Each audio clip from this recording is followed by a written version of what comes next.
Hey there, Larry here, Cameo Home Inspection Services and Cameo Real Estate School. It seemed like a really good time to talk about crawl space water a little bit, share some of the things that I learned as a drainage contractor way back when, and maybe give you all a few ideas on how to deal with this kind of thing. So just a few minutes, but let's dive into this. And I will tell you that as far as crawl space water management goes, it's kind of an empirical process a lot of times, meaning that we're not exactly sure what is causing the water to show up in the crawl space. We can be relatively certain.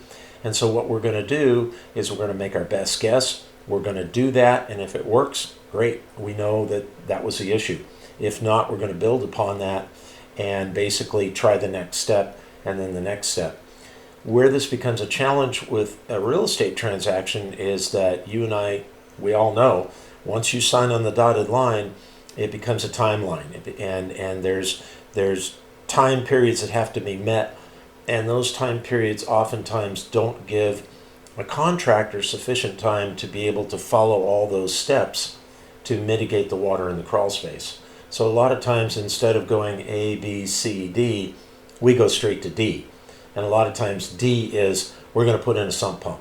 And that may solve the issue, but it may not be, in the end, the best way to solve things. So it's a real challenge with real estate. The one thing I would tell you is be proactive. If you've got a place that's coming up for sale, get someone in the crawl space. See if there's water in there so that you can try to mitigate that before somebody signs on the dotted line and before the home inspector comes through and makes everybody run down the street with their hair on fire because there's water in the crawl space.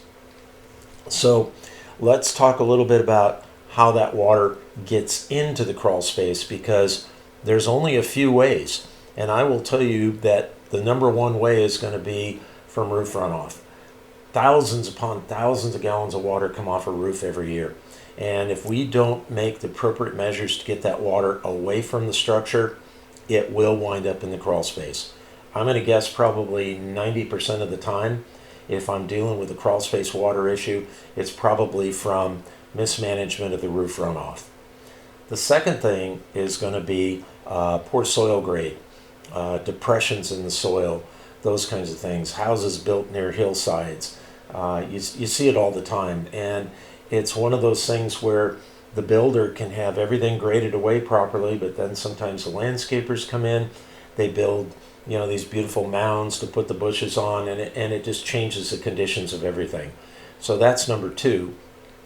The third thing, which can be a little bit more vexing to deal with, is when you've got hard surface runoff toward the structure. Could be a driveway, could be a patio, could be a sidewalk, and sometimes it's from settling, but those things can be particularly challenging. And last but not least is when we have groundwater issues. And you're going to see that in parts of town where we have clay-based soils, and you'll know it when you're in the crawl space because there's water everywhere. It's not like you're in one part of the crawl space and it's dry and you can see a damp area. It's everywhere. That's when you're talking a sump pump. So in terms of the steps to take when you have a water issue in the crawl space, number one is have it assessed so that you can make a cogent decision about what are we going to do, what steps are we going to take to deal with this. And again, if you suspect a roof runoff issue and you're going to deal with downspout drainage, there's a couple things you can do. Number one, you can go to the hardware store and you can buy cheap 4-inch non-perforated drain line. It comes in 10-foot long sticks, and you can attach your downspouts to that. You can get the water away from the house, and that's going to tell you if the water starts going away in the crawl space, you know what put it there. Again, the challenge is the real estate timeline, and it may not give you the time to discern whether or not that's actually helping. The other thing you can do that might be a little bit quicker is put septic dye up in the gutters and see if the water in the crawl space turns green. We know where it came from. Pretty conclusive evidence. So those two things will help with that issue. As far as soil grade and such, sometimes you're going to need a landscape contractor. They may need to dig out some swales or something like that to get the water away from the structure. Maybe you need to put wells in front of the foundation vents so that the water doesn't flow through those vents into the crawl space. Those actions can be sometimes a little bit more costly and complicated, but sometimes that's what you need to do. When you get into the hard surface stuff, that's again more challenging. You can't always just pony up the money to call slab jack and have things re-elevated. Sometimes it's a matter of trying to seal things with a caulking of some kind where maybe it butts up against the foundation. Maybe it's a matter of trying to do some drainage around those hard surface areas. But again, that one's kind of a challenge sometimes.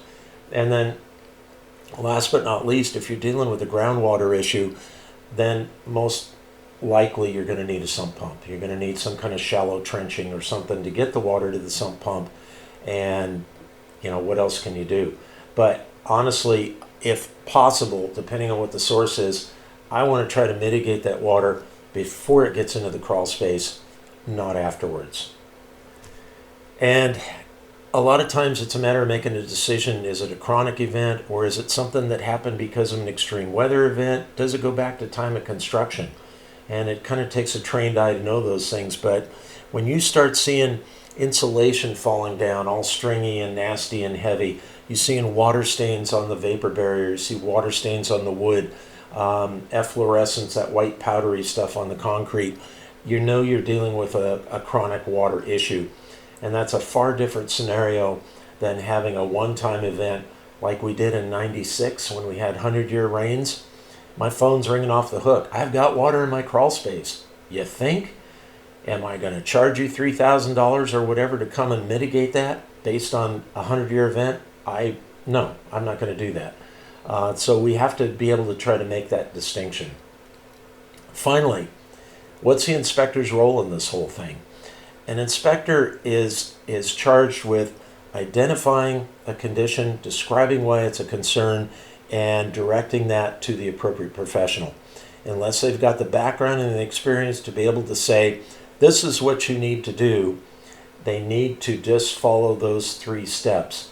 And even for me, because I've done this kind of stuff, I can say to my client, well, you might want to do this, you might want to do that. But in the end, you still need that professional to come out there and assess it, because they may have a better idea than me. And despite my experience, that is not within my wheelhouse to make those kinds of sweeping and specific recommendations about how something should be fixed. I'm a generalist, I'm a home inspector. It's my job to discover and to explain why I'm concerned and to direct that to the right person. So that in a nutshell is crawl space water management. Please give me a call if I can answer any questions, discuss issues with you regarding a particular property. Let me know. 360-459-1632. Stay dry, okay? Thank you.